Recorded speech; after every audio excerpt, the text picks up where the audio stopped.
Good morning. Yeah, thanks, David and Judith. Good to see you all out. Really great to worship together, pray together, just be part of family. As I was walking up, I realised I haven't prepared for the most important part of this morning. So I don't know what I'm going to do. Judith, every Saturday, Judith makes pancakes. It's a real treat in our home. But I was in a bit of a rush yesterday morning. Actually, I needed to get out of the house. Judith was making pancakes, and so I shouted in, "Judith, are those pancakes going to be long?" And she shouted back, says, "No, they're going to be round." Huh?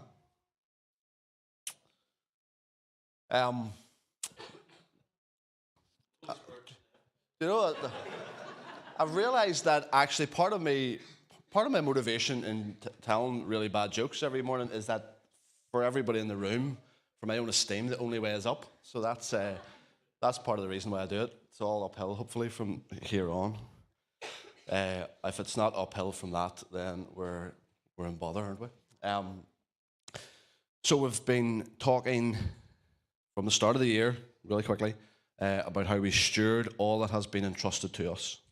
So no matter who we are in the room, no matter background, culture, nation you're from, where you are on your faith journey, something as divine image bearers, which we all are.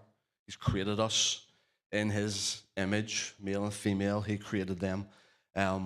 So as his image bearers, we've all been entrusted with something. We've all been entrusted with what we do with our time that he's given, with what we do with the treasure that he's given, and what we do with the talent, the gifts that he's given.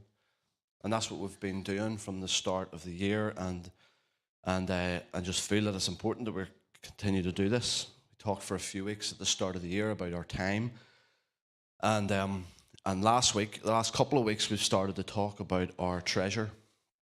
It's one of those sort of, at times, can be a bit of an awkward conversation.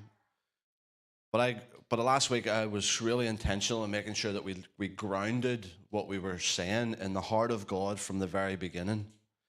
That his promise to Abraham was that, Abraham, I will bless you in order to make you a blessing. And so even today, whenever it comes to our giving, whenever it comes to the challenge of what we do with our resources, with what we have, with what we own, with our possessions, our stuff, there's that.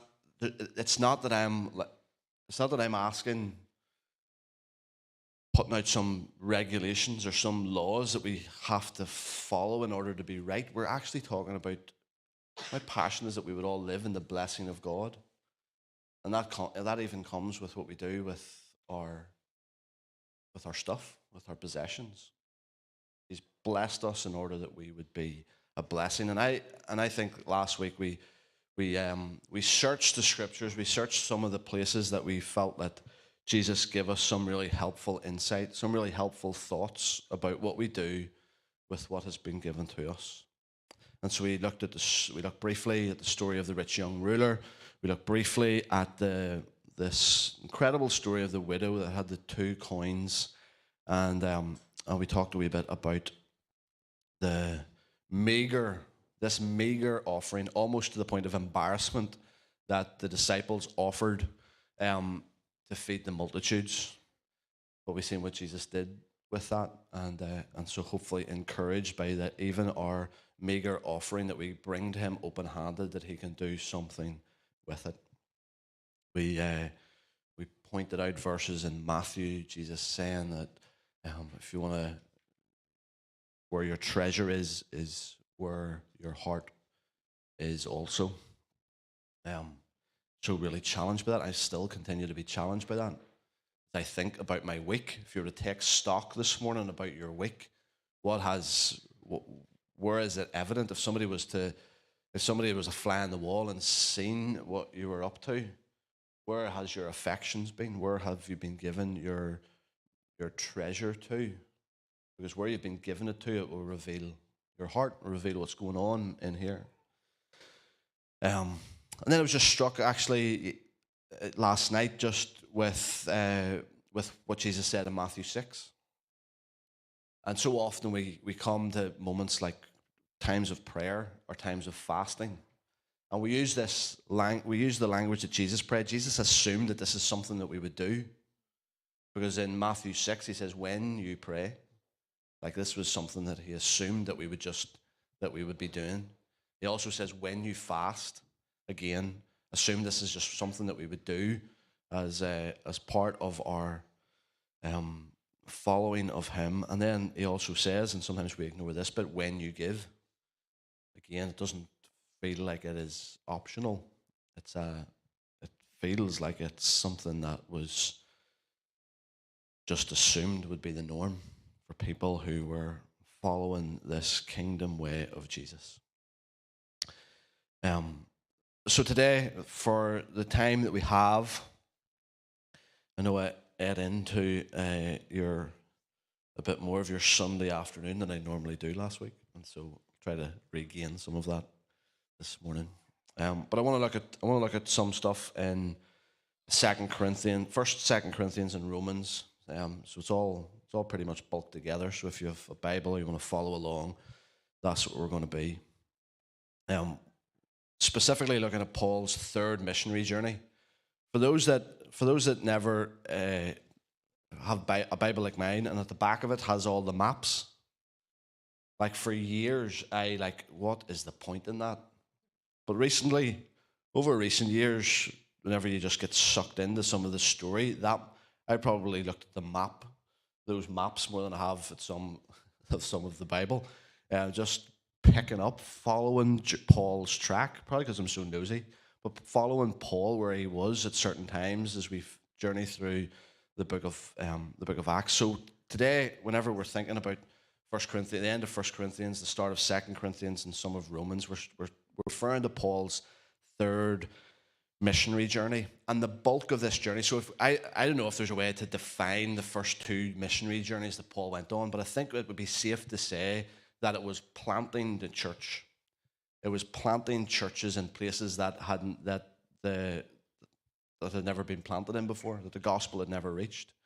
And Paul has planted churches, and then maybe the second missionary journey is him establishing these churches. He goes back around again to establish and strengthen. We see that often throughout his letters, how he's come again to establish and to strengthen the church. But this third missionary journey, the bulk of it is taken up with, oh, look at this. That's even more impressive than the back of my Bible. The bulk of this journey is taken up with Paul going around making a collection for the saints in Jerusalem. So he's going back around to churches a third time, but this time it's to get their money. If you were to go to Acts chapter 11, this is probably not hugely important, but just by way of interest, Acts chapter 11, verse 27 says, during this time some prophets came down from Jerusalem to Antioch, and one of them, named Agabus, stood up and through the Spirit predicted that a severe famine would spread over the entire Roman world. So Agabus had prophesied that this severe famine would reach the entire Roman world, and here we are in Paul's third missionary journey, witnessing the fulfillment of that prophecy. Because in Jerusalem there's this severe famine. And so if you were to see, I've seen the map, I think it was down there somewhere, severe famine in Jerusalem.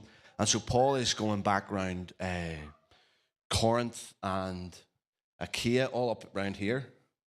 I don't know why I'm committing myself to doing this, because I'll make a fool of myself, but he makes his way up around here. Yes, look, not that, I was right. Severe famine down here. Oh my goodness. A red light. So anyway, I'm totally distracted by that. I've tended to do this. I'm so easily distracted, and I have no idea where I am. Barely remember what I'm talking about. He's collecting money. He's collecting this offering. But I love, and I don't know if I'll go back to it again, but just to highlight to you the language that Paul uses. A bit crass there by saying he was just going around to get their money. But the language he uses is that you're being invited into the service to the saints, ministry to the saints. Just love that language that Paul is inviting the Gentile churches into. So I know that we're all one church, but Paul was going collecting an offering from the Gentile churches in Macedonia and Greece, all up around here, for the Jewish church that was down here, struggling in a place of severe famine in Jerusalem. And I just make that point that he was taking this offering, this service to the saints from the Gentile church to the Jewish church, because I think what Paul is doing, and what he's doing beautifully, because he's been right in the middle of the tension between the Gentile and the Jew the whole way through his ministry. It's got him in trouble so often. It's got him brought before the Jewish church leadership so many times. And I think here is the moment that Paul is wanting this collection, wanting this gathering, this service to the saints to be an act of unity, to be an act of solidarity, to ease the tensions between the Gentile church and the Jewish church. Because he was right in the middle of this all of the time. The Jewish church were so ticked off with Paul, because Paul was this stunning message of grace that he was bringing all around the world, saying, like, and that's why. So the Jewish church was coming to him saying, Paul, you can't do this. If they're going to be part of us, they need to be circumcised. Paul, if they're going to be part of us, they need to eat the same way that we eat.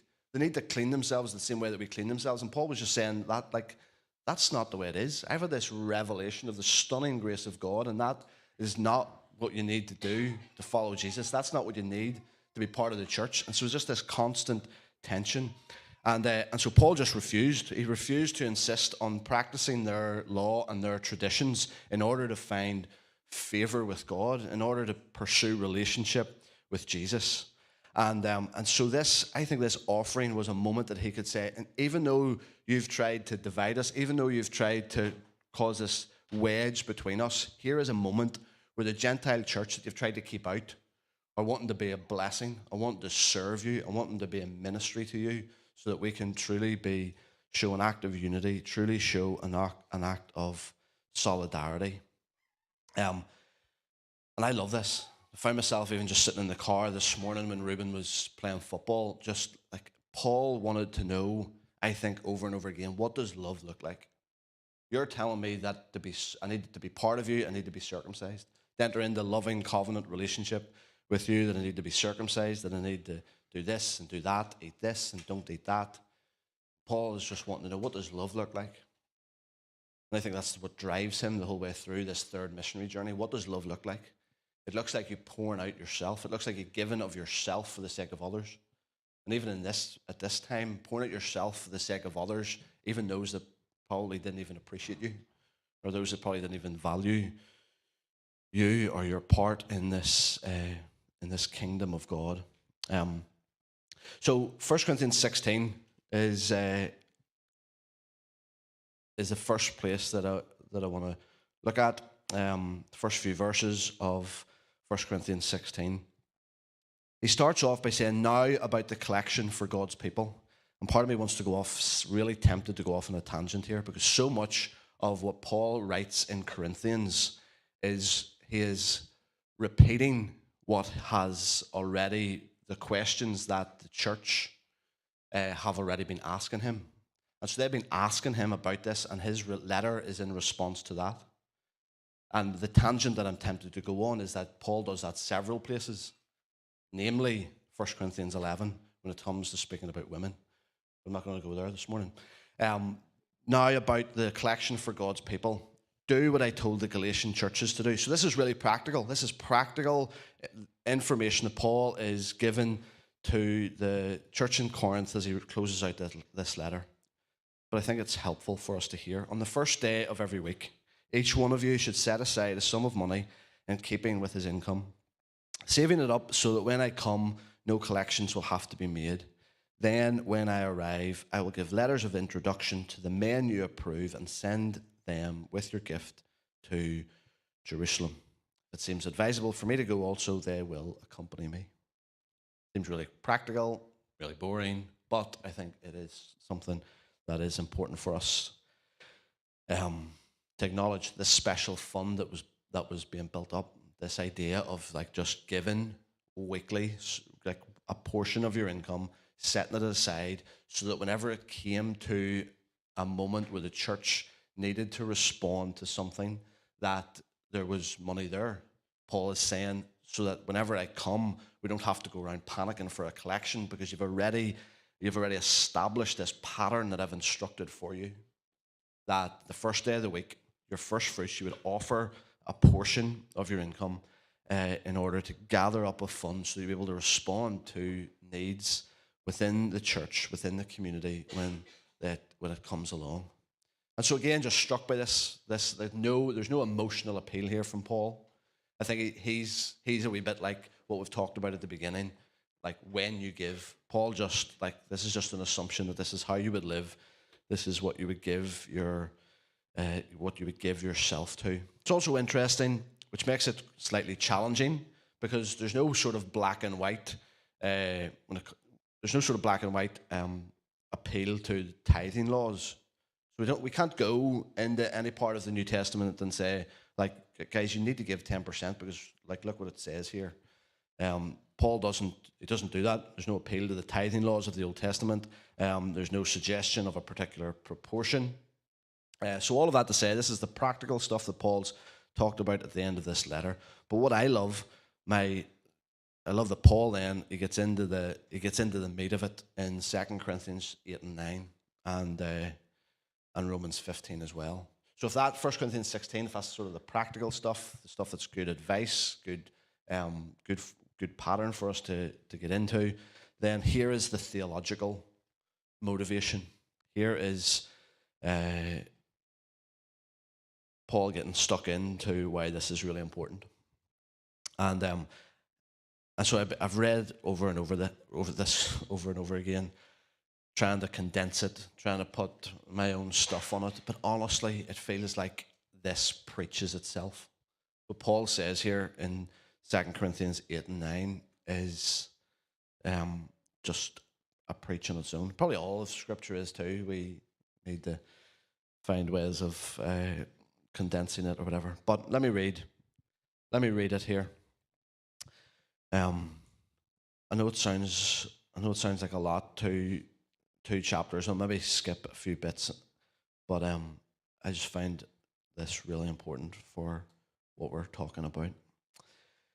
And now, brothers, 2 Corinthians 8, verse 1, we want you to know about the grace that God has given the Macedonian churches. So again, these guys up here, out of the most severe trial, this is what makes this even more beautiful, out of their most severe trial, their overflowing joy and their extreme poverty welled up in rich generosity. For I testify that they gave as much as they were able, and even beyond their ability. And so I'm reading that during the week, and I'm thinking, this just reminds me of the widow that Jesus commended. It wasn't anything necessarily to do with the amount. It was to do with the fact of it just was something that was welled up. This was just welled up in this woman. She was just so committed, so faithful to her offering, so faithful to obeying God that she just continued to give even in her poverty.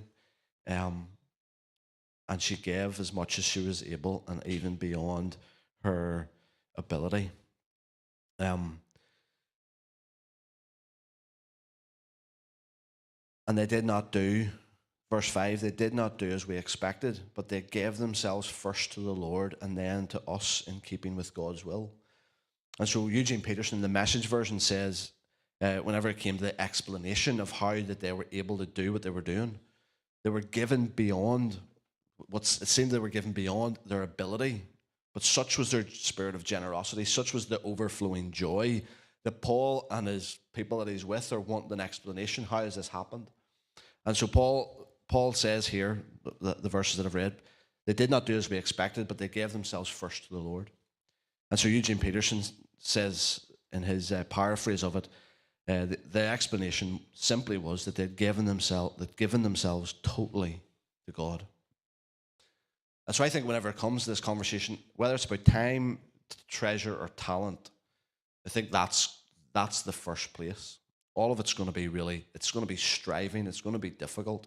But whenever we give ourselves first to God, then all of this other stuff becomes so much more easier. So much more filled with joy and generosity. So much more this idea of just relinquishing. Whenever you've given yourself totally to God, you've fully relinquished. You've died to self. You're open-handed, you're open-hearted, whether that's with, again, time, talent, or treasure. And so it goes on, just as you excel in everything, see that you also excel in this grace of giving. Verse 8, again, he's saying, this is not a commandment. I'm not commanding you, but I want to test the sincerity of your love by comparing it with the earnestness of others. Like, part of me is, like, I find myself so torn again by this during the week. Because again, I want to be told, give me an instruction, give me something that I can tick a box to. Give me something that's clear, that's black and white, and I can say, yes, I've done that.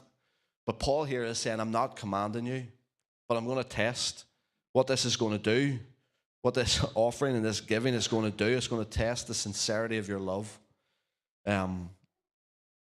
For you know the grace of our Lord Jesus Christ, that though he was rich, yet for your sakes he became poor, so that you, through his poverty, might become rich. And here is my advice about what is best for you. Last year, you were the first not only to give, but also to have the desire to do so. Again, just wanting to pull out these verses, make sure that you're hearing them. He is not commending necessarily for their giving. He's commending because of their heart. If our giving and our offering is disconnected from our heart, I would want to keep asking the question, what's the point? What's the point in your giving if it is not connected to your heart, if it is not connected to your desire to do so? Now finish the work so that your eager willingness to do it may be matched by your completion of it according to your means. But if the willingness is there, the gift is acceptable according to what one has, not according to what he does not have. Our desire is not that others might be relieved while you're hard pressed, but that there might be equality. At the present time, your plenty will supply what they need, so that in turn their plenty will supply what you need. Then there will be equality. As it is written, he who has gathered much did not have too much, and he who gathered little did not have too little. It feels like it's so little that I need to add to that. It just reminds me of how the early church started, what it was formed, what it built itself around. It built itself around everybody desiring for this equality, and because of that, they laid everything at the feet of the apostles so that nobody would be in need. So the people that had much, they gave because they knew that the time could come whenever they would also need the same thing. So this is more than a financial transaction.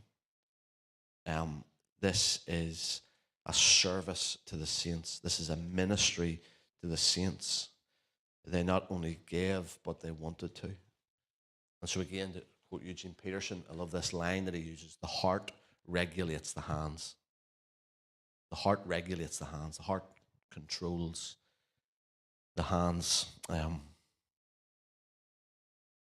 So he goes on. Titus is sent to be part of this towards the end of chapter 8. Let me just go to verse 6 of chapter 9. Remember this: whoever sows sparingly will also reap sparingly, and whoever sows generously will also reap generously.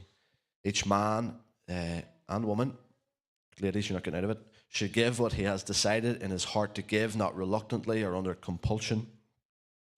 For God loves a cheerful giver, and God is able to make all grace abound to you, so that in all things, at all times, having all that you need, you will abound in every good work.